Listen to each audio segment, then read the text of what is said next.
What is up, duelists? Welcome back to another edition of War League Wednesdays. These are the standings going into Week 8 of the GOAT format War League. We're very deep into the regular season, of course. 7 weeks played so far, so the leaderboard is definitely starting to take shape and solidify. Only a few weeks left here in the regular season, so every match from here on out will have pretty big impact into determining who's going to make the playoffs, who's going to get any buys, who's going to get advantageous seating, all that good stuff. Now, the last couple of weeks, we've been hanging around with the Blue Conference, looking at Bomb Squad, Bug Catchers, teams like that, towards the top of the standings there, and I'm going to continue on with that theme because we have a blockbuster match between two top teams so far. Masters of Oz versus Bug Catchers here, playing in Week 7. Both teams had an equal 5-2 record, just tiebreakers separating them for the coveted second place spot in the Blue Conference. So the results of this match will have a pretty significant impact on how the leaderboard's going to shake up in the Blue Conference. The two players we're going to be looking at are Bechi from the Bug Catchers versus Jase, aka Oz Steve, from Masters of Oz.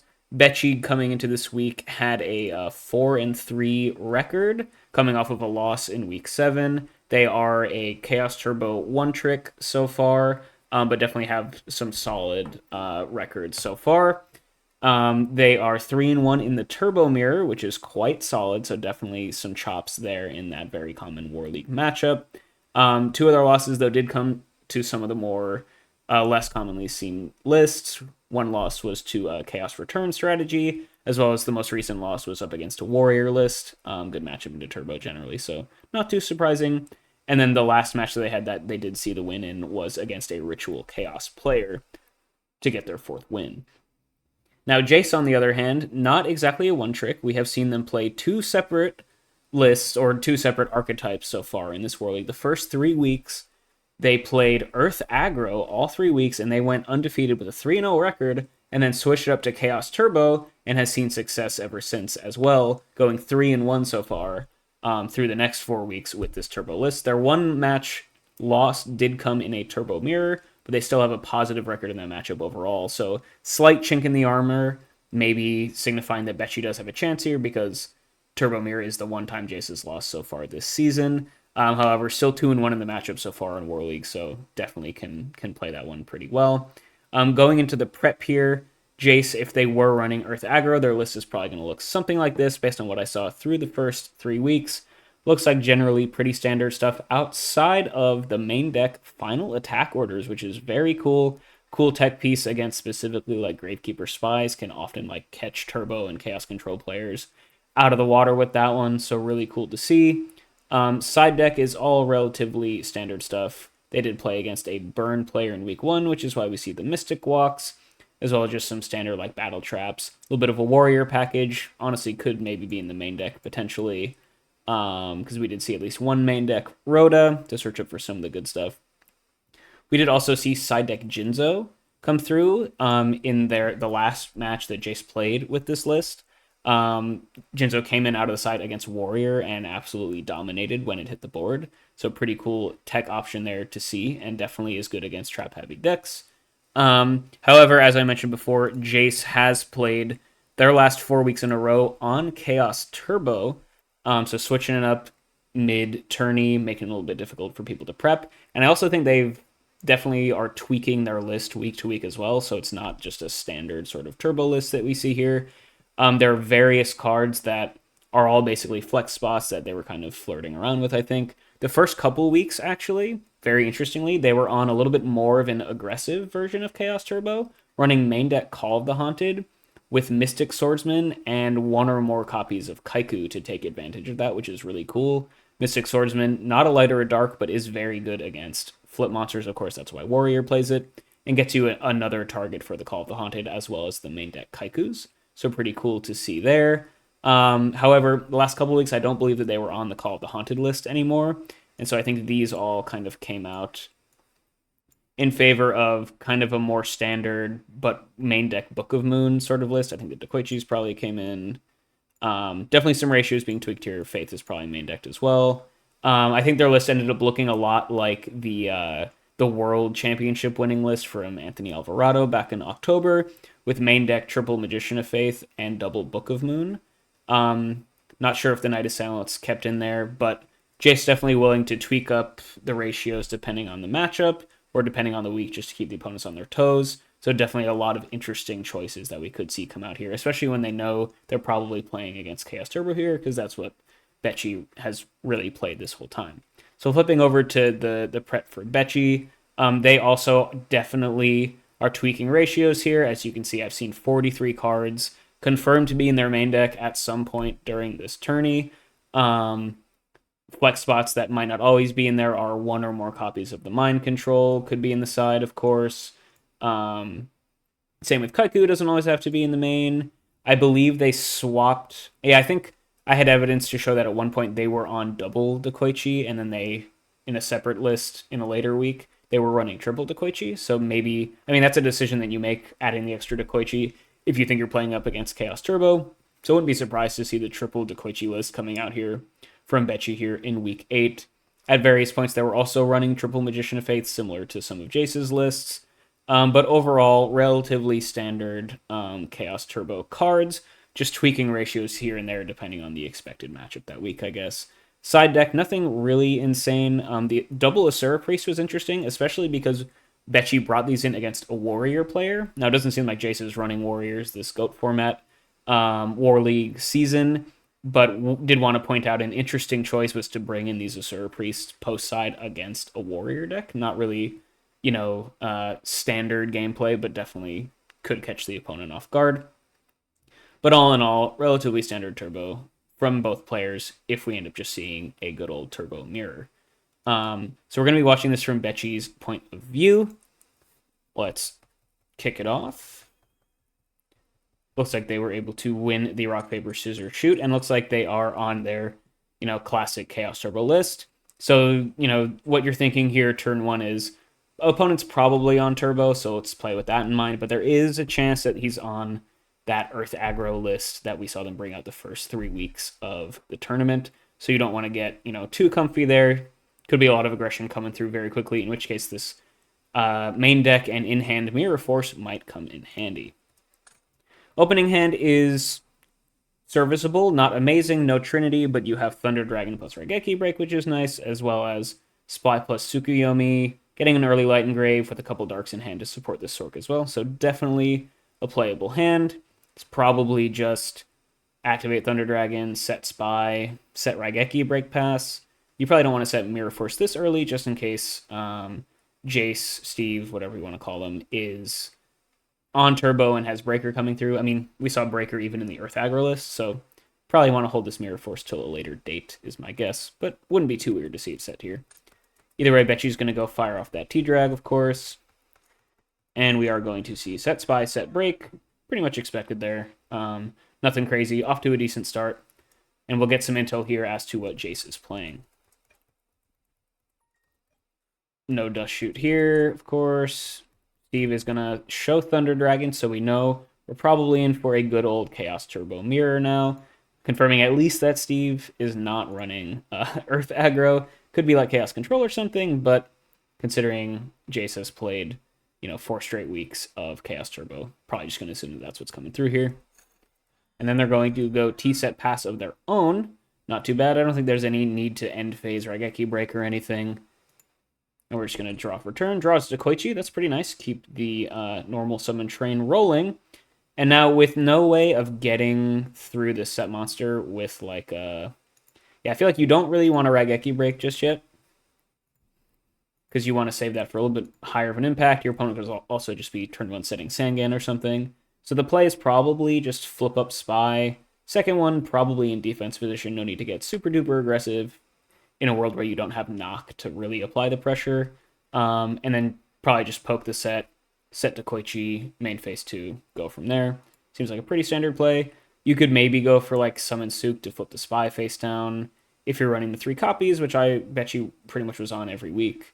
That's probably not as good as just setting to Koichi though and getting that train running, especially at a point in time where your opponent doesn't really have any set monster interaction, or at least they haven't shown any yet.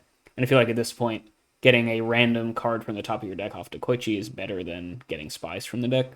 So I would prefer the Koichi play. But we're going to get an instant dust shoot anyway, so it might not even matter. Let's see what Jase chooses to send back. Gonna send back the Chaos Sorcerer. Interesting.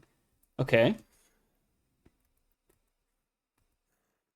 So no Sork available now. Makes you think they probably... Now, Sork isn't live just yet, but it could very easily be live. You know, Jase could be making the read that the set monster is dark, so you can set it up early on by tributing over it with a Thunder Dragon. But it does maybe lend credence to Jase not having an easy answer to Chaos in their hand at the moment. So maybe no like Mind Control, which I think we saw the main deck at certain points. And so I think, yeah, the play of just going for these flips is now basically decided for us. Go flip summon Spy, of course. Yeah, summon in defense I think makes sense. No reason to get super aggressive here. We're going to crash into another Spy, and we're just going to end up in a nice little Spy stalemate here for both players. Nothing crazy. And then I would assume Bechi is just going to set the Dekoichi here in main phase 2. And that's what we see. All pretty standard stuff so far. Let's see. Jase is going to go Tribute Summon for Thunder Dragon, so getting Light, Dark, and Grave, so maybe they're going to be the one to slam down their first Chaos Monster and start going crazy. Raigeki Break isn't going to really prevent that for now, but could be nice in the future, at least to out it. We're going to get a little bit of damage in here first with the Thunder Dragon beating over the Spy.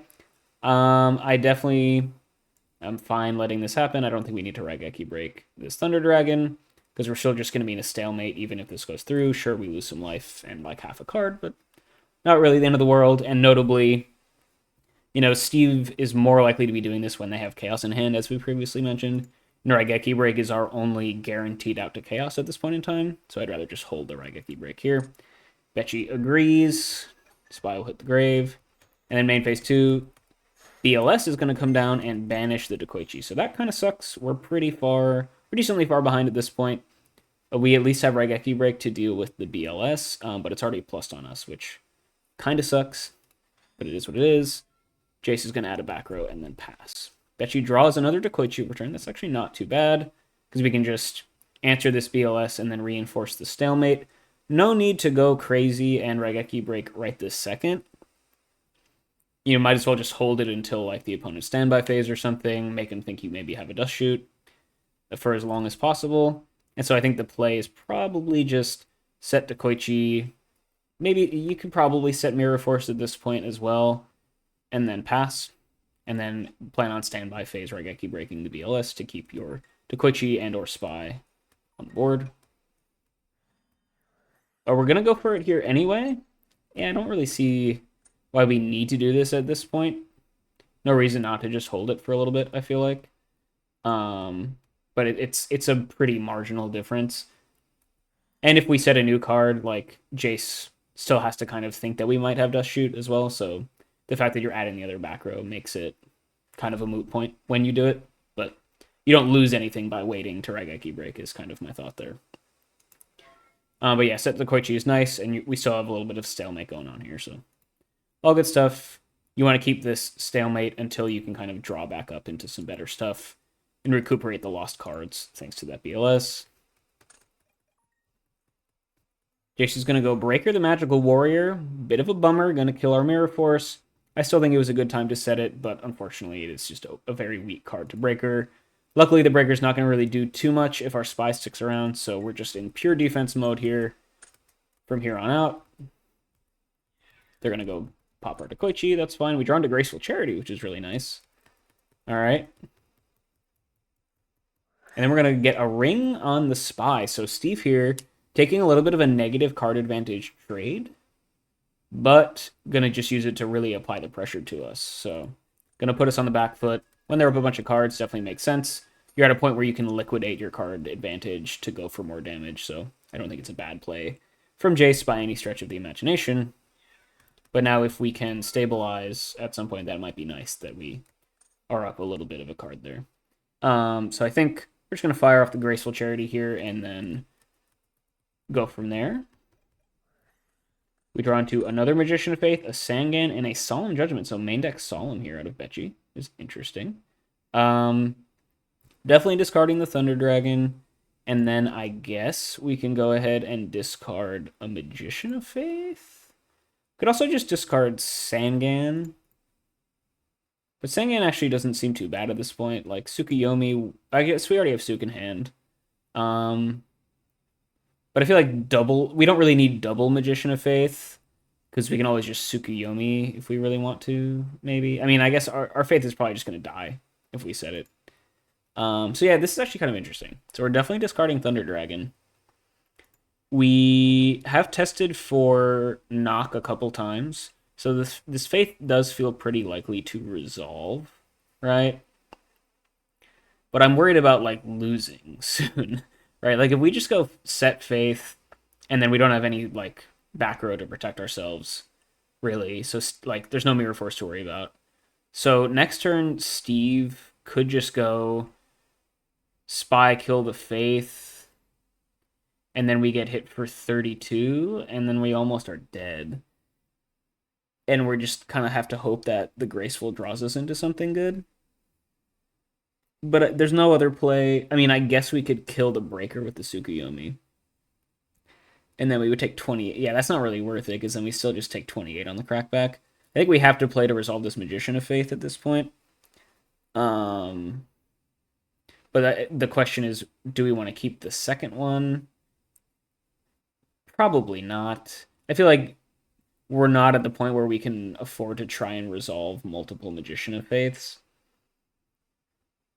So I feel like I would just discard Thunder Dragon plus Faith here. I can see like Thunder Dragon plus Sangan maybe. I think we definitely want to keep the Solemn when we're this low on life and, you know, at danger of dying.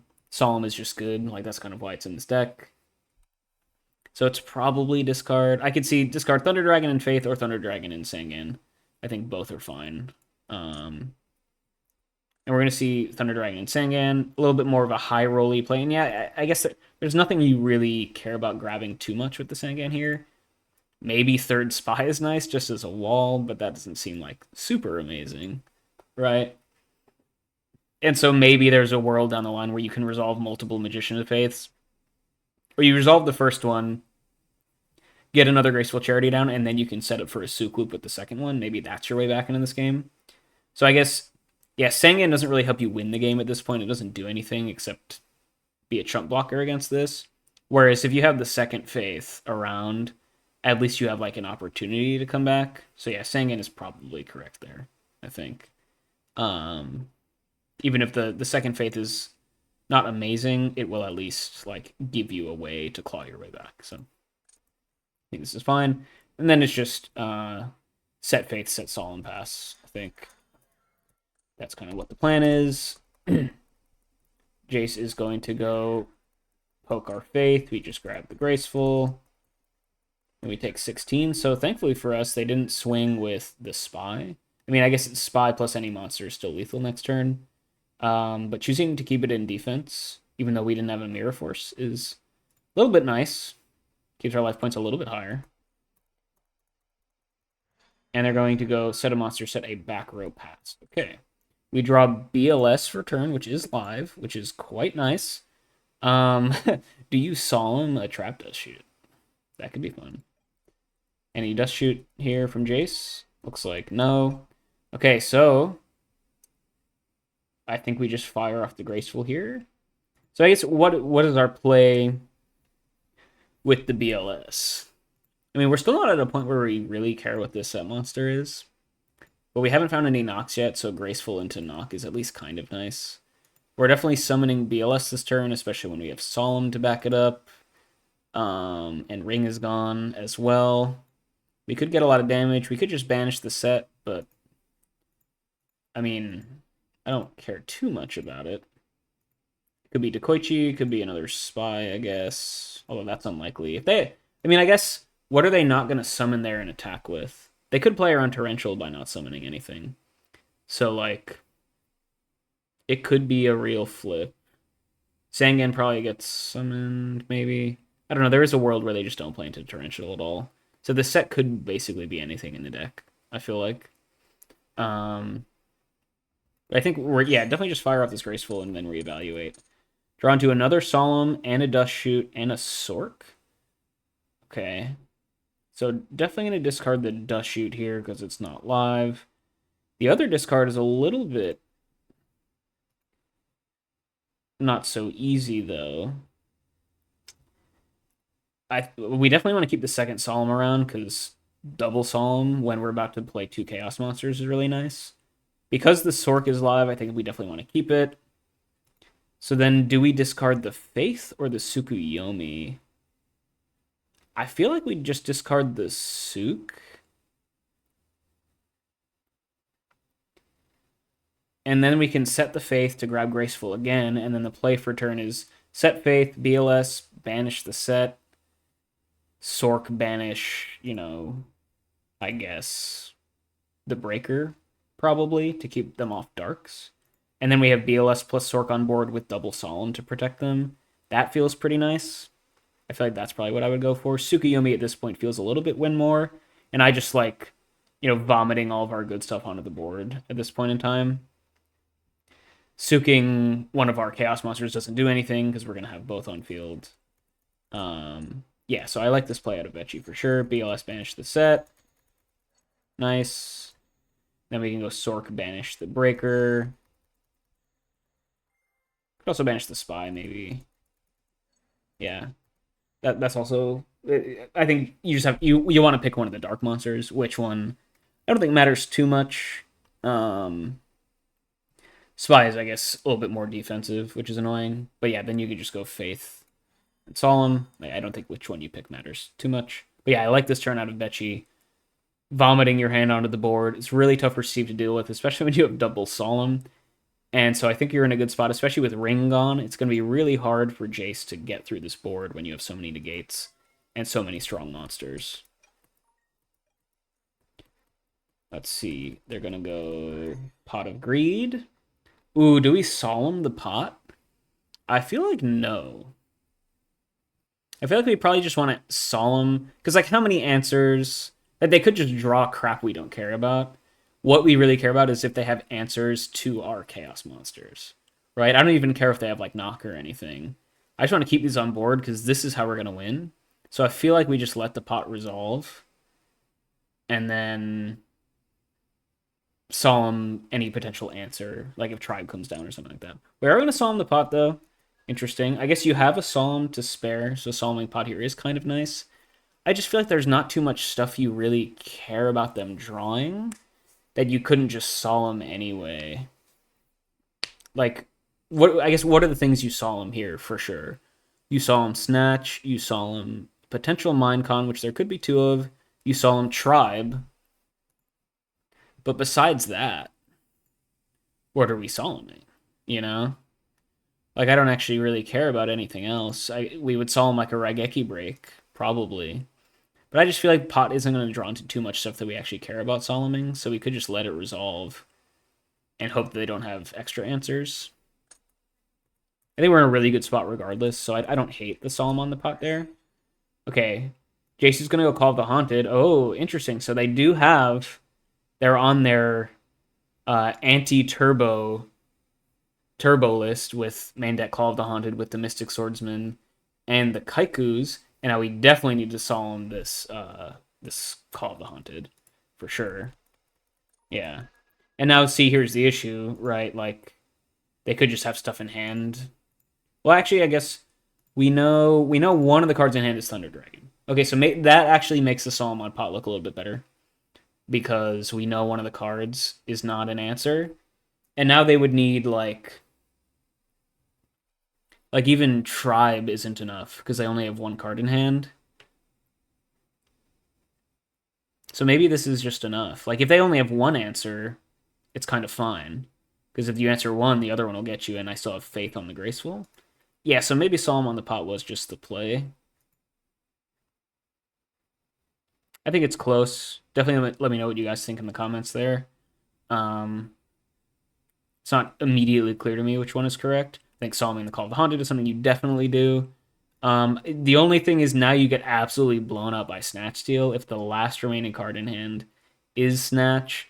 But I guess it's more likely that they'd go pot into Snatch than just have it naturally in the hand.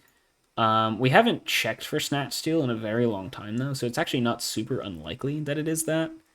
That would be pretty rough, though, if it is that.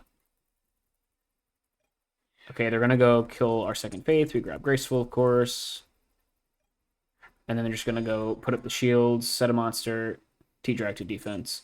We draw Knock for turn, which is insane. I guess you just play the Graceful Reevaluate. Might as well. Draw into Dust Shoot Jar Tribe. It's probably discard Dust Shoot Jar. Right? I mean, I guess Tribe doesn't do anything for you right at this moment because we're definitely going to knock the set monster so that we can start getting aggressive with this BLS. We definitely want to banish the Breaker, likely with the Sork, and then you can go BLS, attack over the Thunder Dragon, and then attack for 3,000. I feel like that's probably the play. There's no way we can win this turn, right?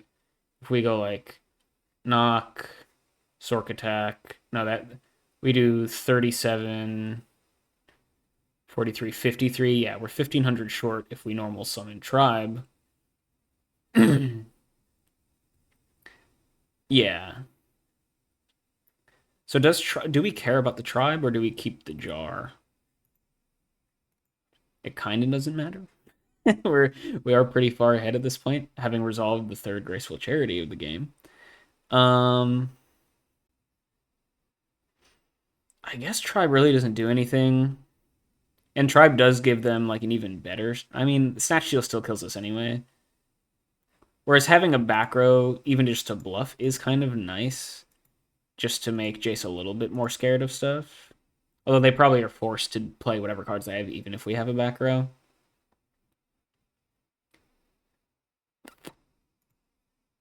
I think second discard being Jar or Tribe is close here as well. I feel like I've said that a lot this game. But these are, I feel like, decisions that could go kind of either way. I mean, I guess what could we draw into that's better than Tribe? Ring doesn't do anything. I mean, we still have Pot left in deck. Duo doesn't do anything. I'm trying to think what's the value of a random card left in our deck here. We'd rather have Tribe than like Dekoichi. I don't know how many Faiths we're playing, but at this point we'd probably rather have Tribe than the third Faith, maybe. Yeah, so I guess Tribe is marginally better than a random card at this point in time, especially if you have the third Dust Shoot left in deck. That's super dead. Raigeki Break is just worse Tribe, kind of, at this point. We don't care about back row removal. So yeah, I guess you probably just keep the Tribe. I think it's marginally better than a random card.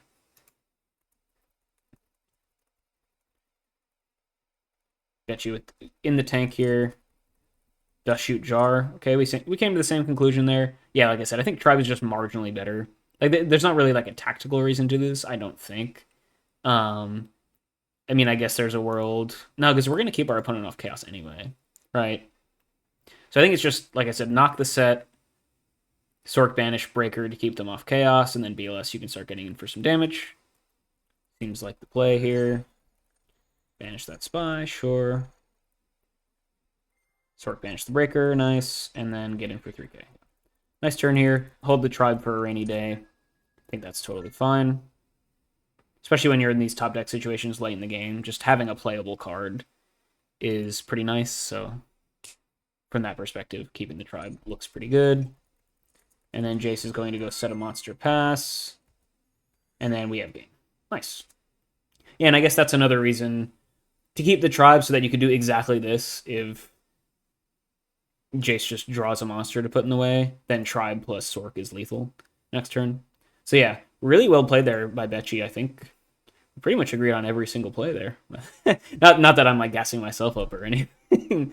But I definitely wouldn't have done anything differently. Not that I'm the best player in the world or anything, but I think that was played quite well. And it was a little hairy there for a while with the early BLS coming down, a lot of big damage coming down with like that ring and stuff. Maybe Jase getting a little bit too aggressive there, like I mentioned, with the ring on the Spy just to push through some extra damage. It did put Bechi on the back foot pretty early on, but double Solemn was pretty crazy. And yeah, I think being able to resolve the second Magician of Faith did end up really being what put them over the edge. And so I think keeping that second Faith over the Sangan off of that first Graceful activation was definitely the right call, because you just got so much value out of it sticking around. So yeah, Well played there, game one. We will go to game two in this Chaos Turbo Mirror. We'll see if anyone has anything spicy to bring in. Bechi's opening hand is pretty solid. A lot of good monsters, plus a Trinity piece. Not going to be too mad about that. Jase goes Upstart into T-set pass. Cool. We draw Thunder Dragon. Okay, so this is an insane hand. Assuming we get to the main phase one with no Dust Shoot coming down. Is there one? There is Dust Shoot, though, so we're going to kiss our Thunder Dragon goodbye, most likely. Yep, and now we have to think a little bit about what to do. I mean, we could just set up BLS right now. By go Graceful, discard like Faith plus Sangan. But I actually kind of want to keep the Faith around, right? So I feel like this is a... I mean, playing Graceful is a little bit better post Dust Shoot, even if you don't have discard fodder, because then you can get rid of stuff your opponent knows about. But I feel like you have enough cards that you're willing to set here that you can still keep Jase kind of not 100% in the know. Like, what if you just set a monster this turn? It could be one of 3 cards, right? Which is a good amount of information for Jase to not really be able to play super duper accurately despite resolving that Dust Shoot. So I feel like this is one of the scenarios where it's okay to hold Charity post Dust Shoot because the information that your opponent got really isn't the end of the world for you at this point in time. And so I think you can do any sort of... I mean, this is one of those mind games where Jace does know what the set monster could be. So you could really just set any of these and be pretty fine some percentage of the time. So my play here would just be like, basically like roll a die or something to set one of these and then go from there. Is there any world where you want to... Yeah, I mean, Sangan is a nice bait. Dekoichi is like a mini bait, because if we can set up... I mean, I guess you don't want to set Faith this turn without having used the Graceful. So maybe in that regard, you would want to use the Graceful first. But I feel like you probably just want to hold out for the time being. And then, it's not like you need to slam BLS and banish the set just yet, because it's just the Upstart and Grave, so there's no Faith to worry about. So the play is probably just set Sangan or Dekoichi. Maybe flip a coin between the two and go from there. And we're going to go set Sangan. I think that's totally fine. Jase has Thunder Dragon. Must have been top decked for turn. Not too bad. So halfway to Chaos. Something to keep in mind. They're going to pass turn, though, so not flipping that set monster up. What would they not flip there? Sangan probably doesn't flip, because they're not going to want to kill our Sangan or just run it into a Dekoichi for free. Serpent, of course, doesn't flip there. Night Assailant maybe doesn't flip, but it's probably not Night Assailant, though, because then they probably send back the Sangan, right? Because, a disastrous thing would be if they let you keep the Sangan and then you crash Sangan into the set monster and then go plus off that. So I'm going to say it's not Night Assailant. It could be Sangan. I guess it could be a Magician of Faith that you didn't want to flip just yet. But I feel like that's probably what the read is. It's most likely going to be Sangan a lot of the time. It's kind of how I read this. We draw a Sork for turn, which is whatever. I guess when it doesn't flip... I mean, it could be Serp as well. So my read is Sangan or Serp, probably. In which case, I feel like I'm happy to poke in with some stuff. I mean, if we set another monster, then they know for a fact that it's Dekoichi. Right. But they also know if we don't flip this, they know for a fact that it's probably Sangan. Small percentage of the time it's the Faith, but that's unlikely. So does that make us not want to play the Dekoichi? I mean, if we just don't play the Dekoichi, that's just kind of bad. Yeah, Jase, if this is a good place for Jase to maybe hold knock if they haven't. Because they could probably take a good guess that we're setting Sangan a good percentage of the time, right? Do we fire off the Graceful now?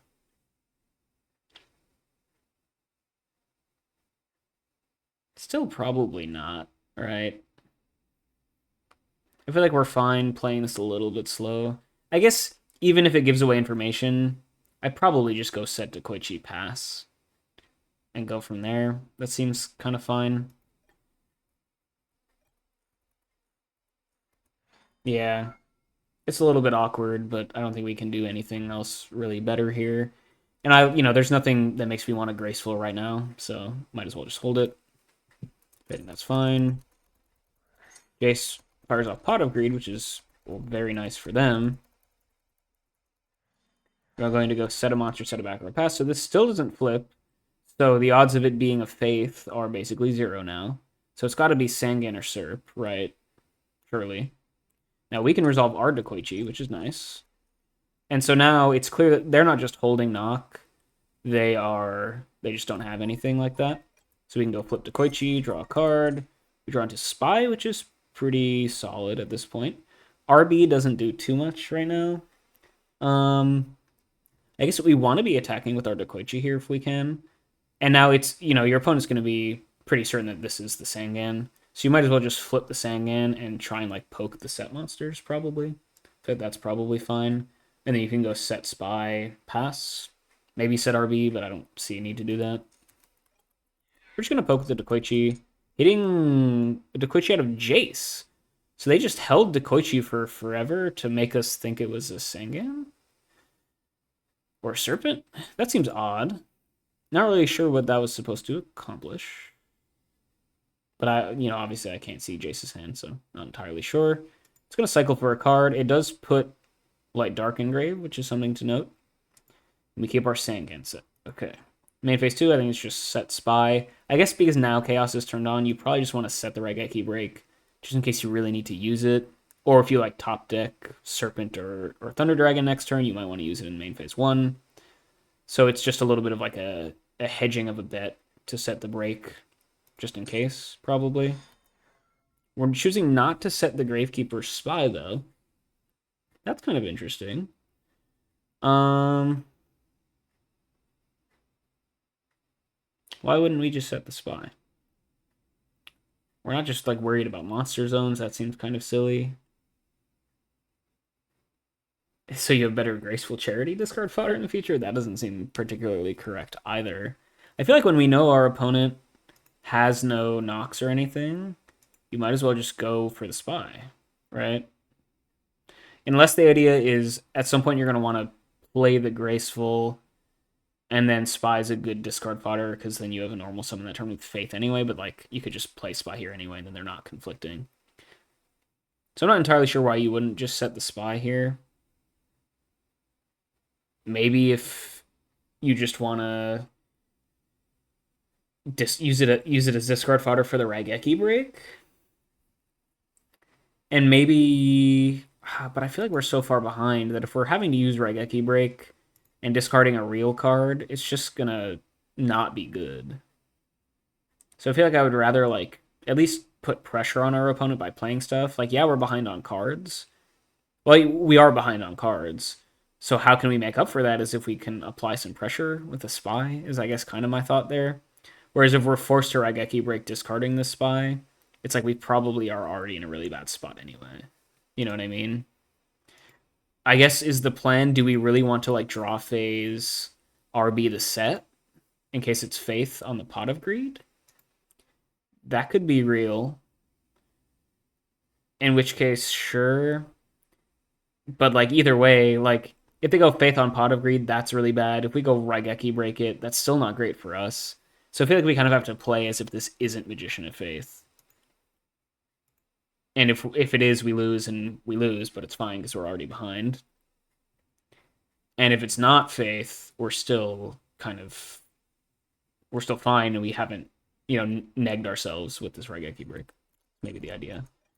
Okay, we're just gonna let it go to main phase 1 anyway, so we're not gonna Raigeki break the set. So now the Spy hold makes even less sense to me, I feel like. They're gonna go duo us, okay. They hit our Faith, and now you just discard the Spy to get a Dark Engrave.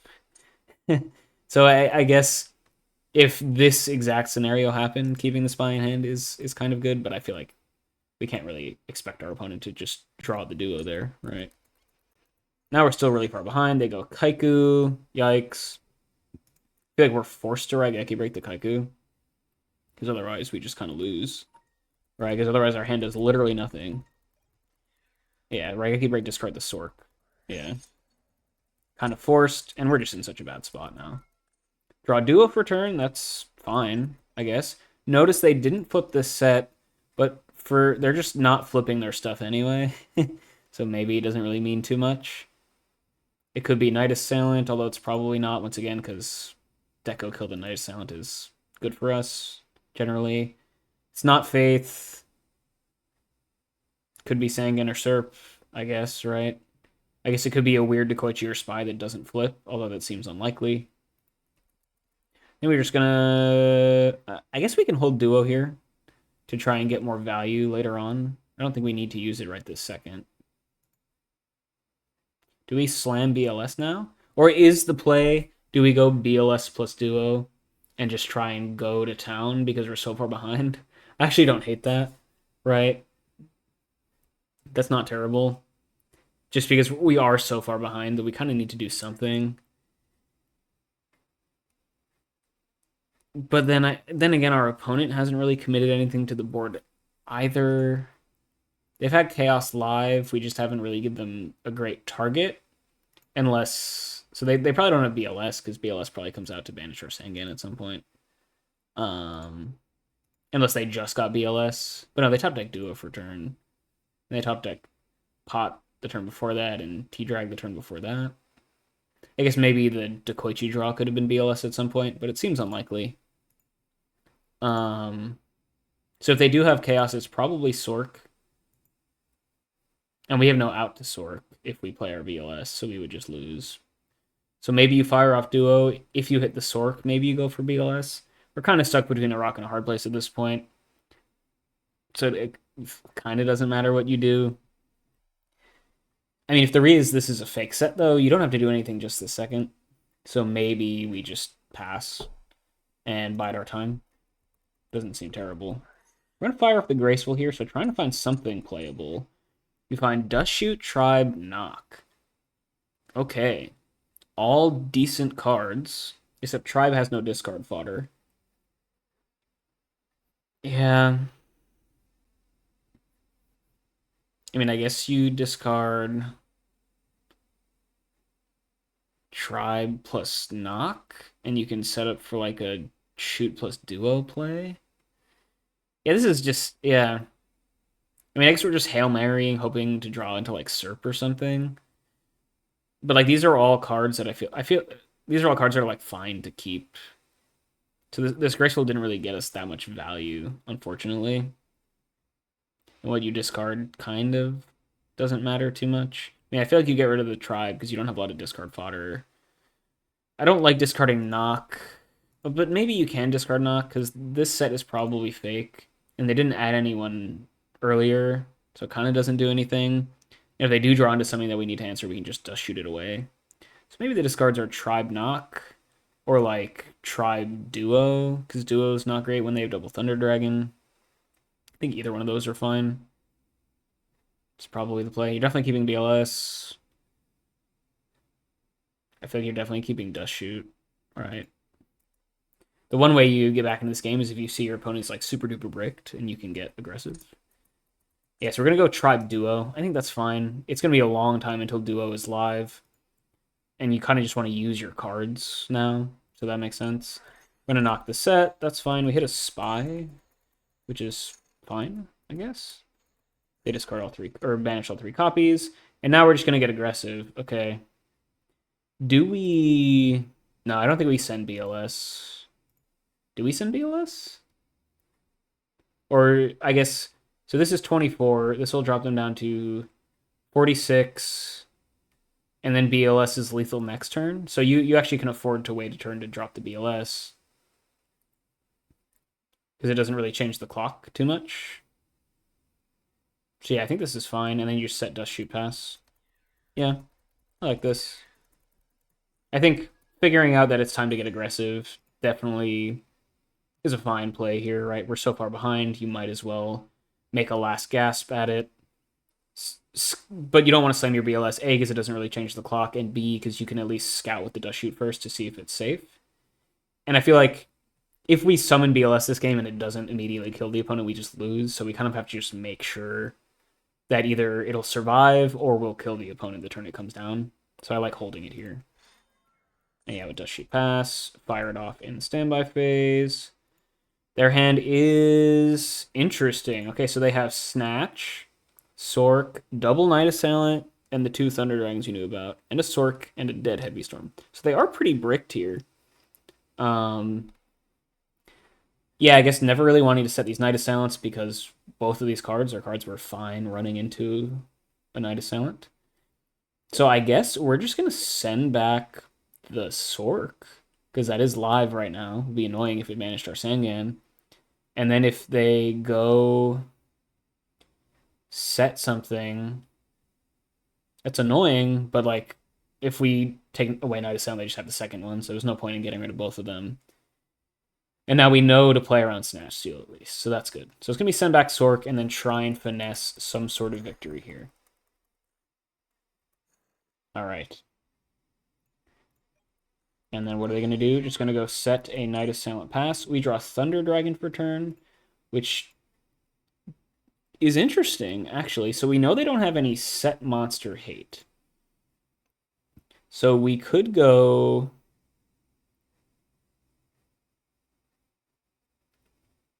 Well, I guess we just want to crash the Sangan into this, right? And then see what they kill.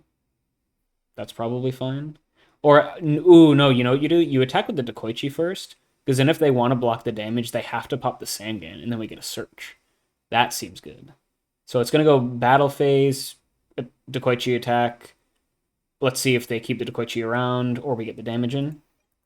That seems like a good play. I don't think we want to play... We don't want to play BLS right now, because they still have Snatch, and we have no out to it. So it's, yeah, attack with the Dekoichi first. They kill the Dekoichi so we can continue to get in for damage. And then main phase 2, we can go tribute the Sangan for Thunder Dragon. You probably set it because of the Snatch in hand. And then we can grab like Tsukuyomi with the Sangan, potentially, to like set up for some interesting flip-flop stuff. I don't think we care about Serpent just yet. But Tsukuyomi can set up for some nice plays with the BLS, or to at least protect it from the Snatch Seal down the line. So I would like Tribute set for Thunder Dragon here, grab Tsukuyomi. Seems pretty good. Well, actually, we'll activate Thunder Dragon first, of course. Duh. And then, yeah. I'll grab Dekoichi, just because it has more attack. Okay.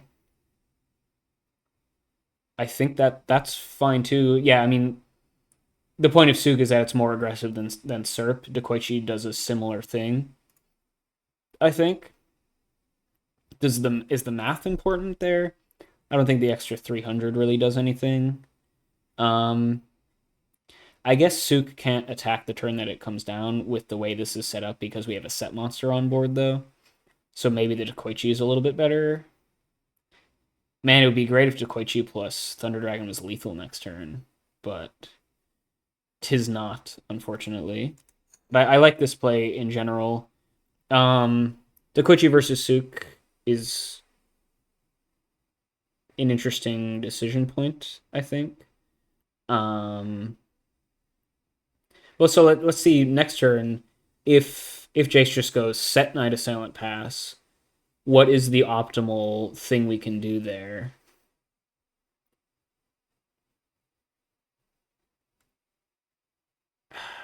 I guess... Yeah, I guess because we have to set this monster, Tsukuyomi is a lot worse. Right? But I just feel like Suk opens up so many ways to play around Snatch Steal in the future. But maybe if we're just committed to never letting them Snatch Steal, like the BLS or anyway, it doesn't matter. I just feel like things are kind of awkward now. If they go set Night Assailant, like, you kind of just want to go summon BLS banish it. Because now you don't have the Sangan around to make the Night Assailant pop choice a little bit awkward like happened this turn. So if we just go next turn, like summon Dekoichi attack with the Thunder Dragon, then they pop the Dekoichi and they take no damage. It's a little awkward. Whereas we could have at least gone like summon BLS, banish the Night Assailant, summon Suk, flip BLS face down, flip Thunder Dragon, Sorry, just checking to see if Suk was in the grave or something, in which case this is all a moot point, but it's not. So I feel like Suk is actually a little bit better here.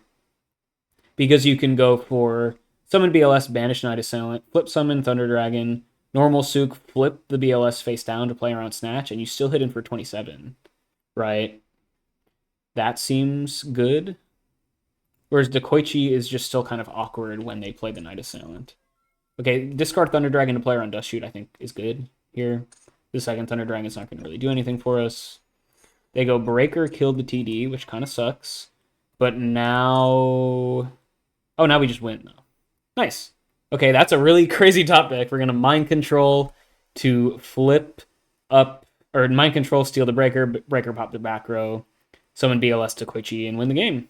Seems pretty good. Suk does the same thing, notably. We still win the game if we have Suk in hand. But yeah, definitely just do it. There you go. Ring, and yeah, BLS plus Dekoichi. 4 game, and wow, Bechi's going to take it down 2-0. Really looked like they were going to lose this game too, honestly. I didn't know no better way to really say it. Super duper far behind, but finding that Dust Shoot line and just noticing that Jase was super duper bricked with a hand of...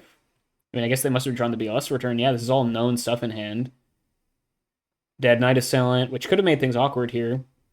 But we were able to play around Snatch. Heavy couldn't do anything. 2 Thunder Dragons in hand that they were unable to cash in at any point, despite having the other 2 Trinity pieces.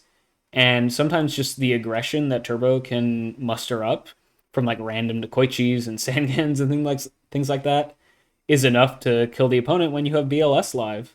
And Bechi's going to take it down 2-0 in a Chaos Turbo mirror, dropping Jase down to 7-2. Bechi's going to rise up to 5-3. So both still very respectable records for teams that are still at the top of the standings. So definitely still a lot to play for both of these players the rest of the season.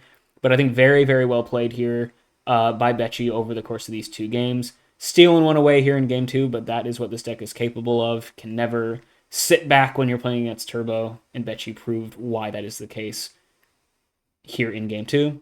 Definitely let me know what you guys think down in the comments if you would have done anything differently from either player. Hope you guys enjoyed this one. I will catch you all next time.